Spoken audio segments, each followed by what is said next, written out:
It's Christmas Eve in 2022.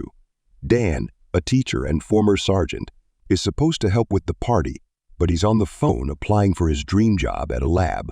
Unfortunately, his application is rejected. Dan gets upset, then sits with his daughter on the couch. They watch a soccer match, but a strange glowing cloud appears on the field. Soldiers from 2051, led by Lieutenant Hart, emerge. They explain that white spikes, an alien species, have invaded Earth, and they need help in the future. Months pass and countries send soldiers to the future, but it's not enough. Only a quarter return. When trained soldiers run out, civilians are drafted, causing riots. Dan continues teaching, but students aren't interested. Martin, obsessed with volcanoes, is an exception. Dan gets a message he's drafted at the military facility. Tests confirm he'll die in 7 years. A metal device is put on his arm to track him in the future. After a week of traveling, the device will bring him back.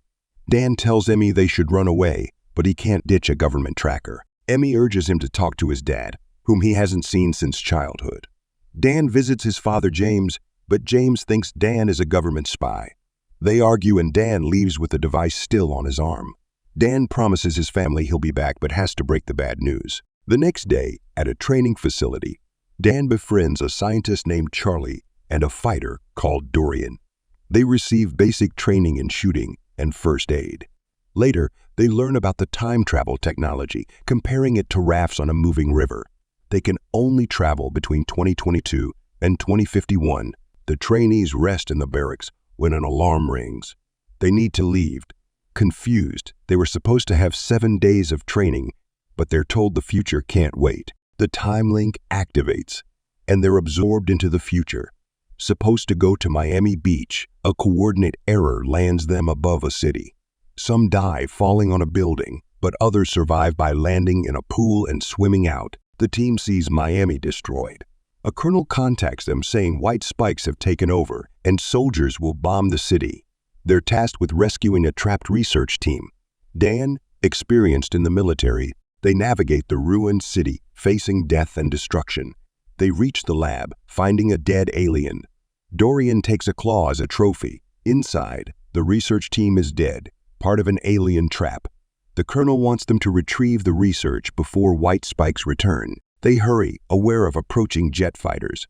While going downstairs quietly, they discover what white spikes look like.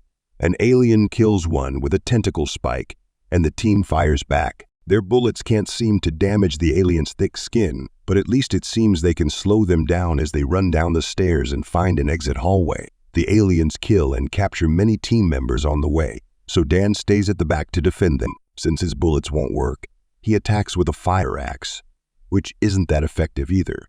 Luckily, Dorian comes to the rescue and kills the creature by teaching the team that the only weak spots are the neck and the belly, with lots of white spikes coming after them. The team runs down the streets until they find the tank that is coming to rescue them. Unfortunately, the white spikes get to the tank first and destroy it. Now the team must fight aliens and find cover. As more team members get attacked by aliens, survivors go into a tunnel. Dan stops to help a fallen trainee, slowing down the team. 2 trainees stay behind to shield against aliens while the rest run away. Jets arrive and bomb the area. Hours later, Dan and Charlie wake up in a forward operating base in the Dominican Republic. They find Dorian, who informs them the rest of the team is dead, and scolds Dan for having stopped to help a fallen person which put in danger anybody else. Dorian admits he suffers from cancer, and he's learned that he's the one that gets to decide when he dies. Dan is called to see the colonel, realizing it's an older Murray.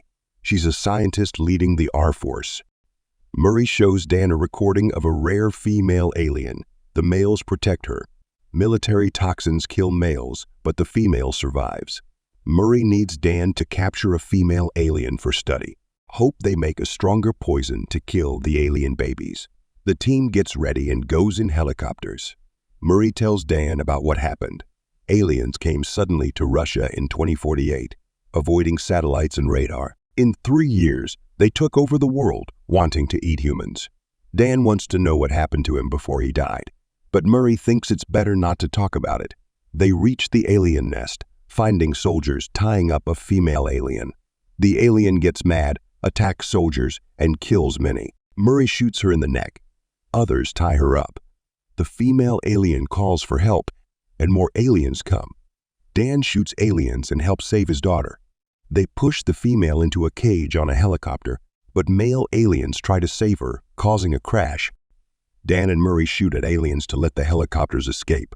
They speed away, stop at a beach, and send an SOS flare. Murray scolds Dan for not thinking. Dan just wants to protect his daughter. Murray left his family at 12 due to depression and lost Dan when he was 16 in a car accident. Murray is hurt, and Dan can't believe he became like his father. They take the lady alien to an oil platform where the time machine is. She's chained and given lots of sleepy medicine. Dan and Murray study the alien's DNA to figure out how she resists the toxin. It's hard work, but it brings them closer. The night before Dan leaves, he praises Murray and says her mom would be proud. Dan tells Murray to rest and give him more tasks since he's here to help. Murray finally explains she brought him to make a stronger toxin to fight aliens in the past. She's working hard to finish before he leaves. Dan doesn't want to leave Murray alone, but she says she called him because she trusts him. They finish making a toxin that matches the lady alien perfectly. But the alien wakes up and calls her alien friends. Male aliens attack the platform. Dan suggests killing the lady alien, but Murray says they need the toxin for the past. Soldiers defend the platform while aliens attack the labs. Murray and Dan try to reach the helipad for the time jump. They shoot aliens on the way, but Murray gets hit. Dan helps her walk. Murray is really hurting, and aliens crashing into the platform are making it worse. Murray says sorry to Dan, admits she loves him, and hands him a toxin to save everyone. An alien shows up, takes Murray, and Dan jumps after her. The time machine activates, taking them to the past with Dory and Charlie. The toxin is safe, but Charlie hid like a coward. Dan tells Hart they need to make more toxin to kill aliens in the future. The time machine is broken. They can't go back. Dan goes home, shocked, but happy to be with family. He visits Murray at night to check she's alive and talks to Emmy about finding a solution. Emmy helps Dan see they need to look before 2048.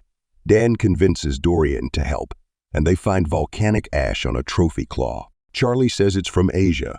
Dan talks to Martin, who says it's ancient ash frozen in Russian waters. The creatures were always here, frozen under ice. They wake up in 2048 when climate change melts the ice. They take the theory to the government, but without proof, they get no resources to find the alien nest. Dan needs help for a risky mission. His dad, James, is the right person. James, off the grid, agrees.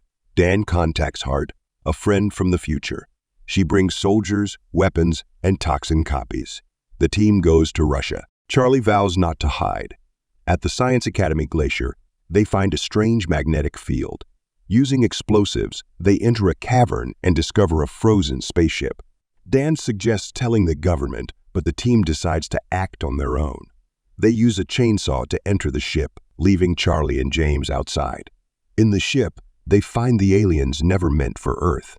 The pilot's body isn't a spike. In biopods, they find white spikes, bioengineered creatures. The team injects them with toxin, but it wakes up other aliens. The aliens attack after breaking free. The team fights, but some aliens escape. Dorian suggests blowing up the ship. He gives Dan a claw, stays behind, and activates it. James and Charlie fight the escaping aliens. Dan warns others to run. Dorian sacrifices himself to bring down the creatures. Dan, Charlie, and James escape a cave before an explosion. James spots a red-bellied alien, probably the female. They split up to find her. They trick the queen with a snowman. Then Dan hits her with a snowmobile. Father and son shoot her off a cliff. She returns, separates them, and shoots a spike at Dan.